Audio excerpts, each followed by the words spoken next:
नमस्कार दोस्तों, स्वागत है आपका आज के राजस्थान के मुख्य समाचारों में। तो दोस्तों, राजस्थान की तमाम बड़ी खबरों पर बात करने से पहले इस वीडियो को लाइक और इस चैनल को सब्सक्राइब कीजिए और बेल आइकन के नोटिफिकेशन को ऑन कर लीजिए। तो दोस्तों, सीधे चलते हैं आज की सबसे पहली बड़ी खबर की ओर। मुख्यमंत्री अशोक गहलोत ने कहा कि सचिन पायलट ने गद्दारी की है, उसे सीएम कैसे बना सकते हैं। जी हां दोस्तों, आपको बता दें कि राहुल गांधी की भारत जोड़ो यात्रा के राजस्थान आने से पहले कांग्रेस में एक बार फिर बारीक खींचतान शुरू हो गया है।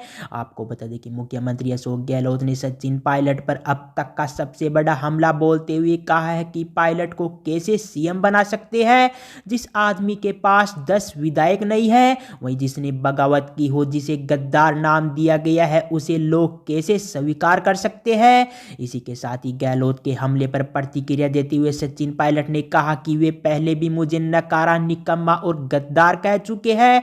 उन्होंने मुझ पर जो आरोप लगाए हैं वे बेबुनियाद है। वहीं ये समय भाजपा से लड़ने का है, ऐसे झूठे आरोप लगाने की जरूरत नहीं है। इसी के साथ ही उन्होंने कहा कि वे पार्टी के अनुभवी नेता है, उन्हें इतना असुरक्षित नहीं होना चाहिए। वही हम आज किसी पद पर है तो जरूरी नहीं कि हमेशा रहे। वही पता नहीं कौन मुख्यमंत्री को ऐसी सलाह दे रहा है। इसी के साथ ही कांग्रेस ने गहलोत के इस बयान को भी गंभीरता से लिया है। वही पार्टी के महासचिव जयराम रमेश ने कहा कि गहलोत ने अपने युवा साथी सचिन पायलट और अशोक गहलोत के मतभेद सुलझा लिए जाएंगे और इससे कांग्रेस मजबूत होगी। वहीं फिलहाल भारत जोड़ो यात्रा को सफल बनाना ही सबका लक्ष्य है। इसके बाद दोस्तों, अगली बड़ी खबर, राजस्थान में सर्दी ने तोड़ा 11 साल का रिकॉर्ड। जी हां दोस्तों, आपको बता दें कि राजस्थान में सर्दी रिकॉर्ड तोड़ने लगी है। आपको बता दें कि रात का पारा लगातार गिरता जा रहा है। वहीं पत्तों पर ओस की बूंदें बर्फ बनने लगी है। साथ ही कई शहरों में कोहरा भी छाने लगा है। वहीं मौसम विभाग के अनुसार अभी धीरे धीरे सर्दी के तेवर और तेज हो गए। वहीं अगले 48 घंटे में पारा 2 डिग्री तक गिरने का अलर्ट जारी किया गया है। वहीं मौसम विभाग के अनुसार बीती रात कई शहरों में न्यूनतम तापमान में गिरावट होने से यहां सर्दी और बढ़ गई है। वहीं कोटा, बूंदी, बारां समेत कई शहरों में तापमान गिरकर 10 डिग्री सेल्सियस से नीचे चला गया है। इसी के साथ ही आपको बता दें कि मौसम विभाग के अनुसार अगले एक सप्ताह तक पूरे राजस्थान में मौसम बिल्कुल साफ रहेगा और उत्तरी हवाओं का प्रभाव बना रहेगा। वहीं इसे अगले 24 से 48 घंटों के दौरान कई शहरों में पारा 1 से 2 डिग्री सेल्सियस और नीचे आ सकता है। इसी के साथ ही मौसम विभाग के अनुसार सिक्कर, चूरू, झुंझुनू में अगले 1 से 2 दिन में हल्की सर्द हवाएं भी चल सकती है, जिससे यहां दिन में भी लोगों को ठंड महसूस होने लगेगी। इसके बाद दोस्तों, अगली बड़ी खबर, रेलवे ने 16 महीनों में 177 कर्मचारी निकाले। जी हां दोस्तों, आपको बता दें कि रेलवे ने पिछले 16 महीनों में 177 कर्मचारियों को निकाला है। आपको बता दें कि समाचार एजेंसी पीटीआई के अनुसार अधिकारियों ने बताया है कि जुलाई 2021 से हर 3 दिन में रेलवे के एक भ्रष्ट अधिकारी या नॉन परफॉर्म को बाहर निकाला है। वहीं अब तक 139 अधिकारियों को वॉलंटरी रिटायरमेंट लेने के लिए मजबूर किया गया है, जबकि 38 को सेवा से हटा दिया गया है। वहीं अधिकारियों ने कहा है कि 139 में से कई अधिकारी ऐसे हैं जिन्होंने प्रमोशन नहीं मिलने या छुट्टी पर भेजे जाने पर इस्तीफा दिया या वीआरएस का विकल्प चुना। वहीं इनमें से ऐसे भी मामले हैं जहां उन्हें रिटायरमेंट का विकल्प चुनने के लिए मजबूर करने के लिए परिस्थितियां बनाई गई।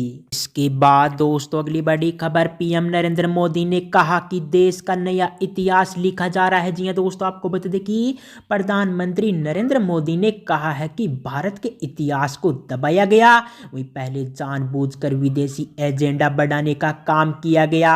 वहीं भारत का इतिहास सिर्फ गुलामी का इतिहास नहीं है, बल्कि यह योद्धाओं का इतिहास है। वहीं अत्याचारियों के विरुद्ध अभूतपूर्व शौर्य और पराक्रम दिखाने का इतिहास है। वहीं हम इन गलतियों को सुधार रहे हैं। इसी के साथ ही पीएम नरेंद्र मोदी ने कहा कि दुर्भाग्य से हमें आजादी के बाद भी वही इतिहास पढ़ाया जाता रहा जो गुलामी के कालखंड में साजिश रचा गया था।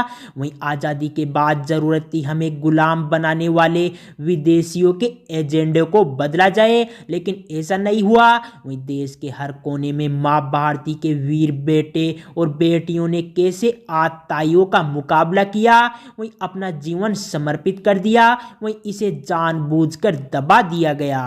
इसके बाद दोस्तों अगली बड़ी खबर, बीजेपी प्रदेश अध्यक्ष सतीश पूनिया ने कहा कि बीजेपी से पायलट का कोई लेना देना नहीं है। जी हां दोस्तों, आपको बता दें कि सीएम अशोक गहलोत के पूर्व डिप्टी सीएम सचिन पायलट को गद्दार कहने और पायलट समर्थक विधायकों को अशोक गहलोत सरकार गिराने के लिए 10-10 करोड़ रुपए बीजेपी मुख्यालय से पहुंचाए जाने के आरोपों पर बीजेपी प्रदेश अध्यक्ष सतीश पूनिया ने पलटवार किया है। वहीं पूनिया ने कहा है कि बीजेपी से सचिन पायलट का कोई लेना देना नहीं है, वहीं ये कांग्रेस का भीतरी झगड़ा है, वहीं उसके दोषी हम कैसे हो सकते हैं। इसी के साथ ही 2018 में मुख्यमंत्री बनने के बाद दो मुख्यमंत्रियों के नारे राजभवन में लगे थे, वहीं बीजेपी ने थोड़े ही लगवाए थे। इसी के साथ ही अशोक गहलोत के आरोपों में दम नहीं है, वही हम पायलट से न कभी मिले हैं और ना ही कोई बात नहीं हुई है, वही ना पहले जरूरत थी और ना आज है। इसी के साथ ही पूनिया बोले, ऐसा कभी नहीं होता है कि किसी पार्टी को अपने डिप्टी सीएम और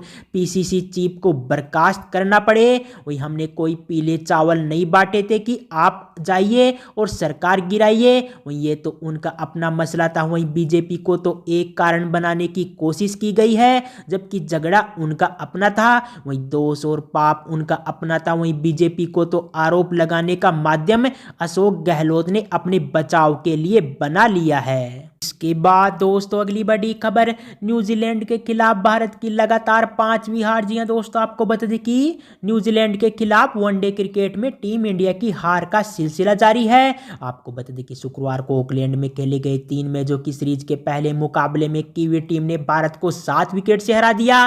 वहीं भारत ने टॉस हारकर पहले बल्लेबाजी करते हुए 50 ओवर में 7 विकेट खोकर 306 रन बनाए। वहीं जवाब में न्यूजीलैंड ने 47.1 ओवर में 3 विकेट खोकर टारगेट हासिल कर लिया। इसी के साथ ही आपको बता दें कि 2019 वर्ल्ड कप से अब तक यह भारत की वनडे क्रिकेट में न्यूजीलैंड के हाथों लगातार 5वीं हार है।